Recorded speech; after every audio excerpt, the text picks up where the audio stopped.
السلام علیکم ورحمۃ اللہ. محترم دا د شیخ صاحب سردار ولی رحمه الله قبر دی او دلته قدرمندو د علم یو خزانه پرته ده او دا د خپل دور ابن کثیر او د خپل دور امام ذهبي د خپل دور ابن القیم په ژوند باندې قدرمنو د علماو قدر وکړئ او د علماو د علمونو نه فایدې واخلئ. داسې نه چې موږ تاسې په ژوند د علماو قدر ونه کړو، کله چې هغوی زموږ نه لاړ شي او د هغوی د علومو نه موږ تاسې بې برخې شو، بیا به وروسته افسوس کوو، بیا وروسته افسوس فایده نه رسوي. د دې وجې نه علما وایي درې ډلې چې دي دا د ځمکې په سر غوره ډلې دي. اولین جماعت چې غوره د انبیا علیهم السلام دي، دا غوره انسانان دی، الله انتخاب کړي دي. دویمه ډله د نبي صلی الله علیه وسلم صحابه کرام دي رضی الله عنهم اجمعین.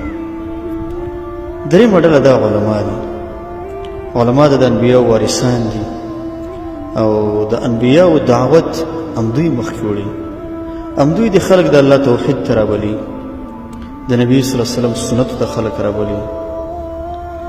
قدرمندو شیخ صاحب رحمه الله په خپلو دعاګانو کې هیڅ کله نه مېروئ. کله هم چې دعا کوئ په دعا کې موږ به تاسې لکه څنګه چې په مال کې سخا کوو په دعا کې به درته څوک یاد کړو، خاص کر داسې مشایخ چې غړي په ځوانۍ کې لاړ شي. د شیخ الاسلام ابن تیمیه او شاګرد ابن عبدالهادي دغه تاریخ چې ما ولوس دا رایاد کړ، تقریبا هغه دا په یو سن کې سره تللی دی، دغه عمر هم ډېر کم و او ډېر په ځوانۍ کې هغه هم لاړ. الله تعالی دې ته جنتونه ورکړي او الله تعالی دې په خاص رحم وکړي. انشاءالله تعالی موږ چې څومره سوچ کوو حسن خاتمه وده ده، الله ښه خاتمه په دنیا کې ورنصیب کړې وه او څومره چې شاګردان دي، څومره چې مینهوال دي، څومره چې ملګري دي، دا ټول انشاءالله په دعا کې یادوي.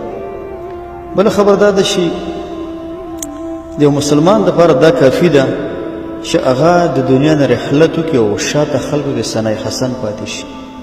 هر څوک یې په ښه باندې یادوي، هر څوک یې صفت کوي چې سړي کې مسکا و، سړي کې اخلاق و، سړي کې سخا و، سړي کې جود، سړي سره علم و.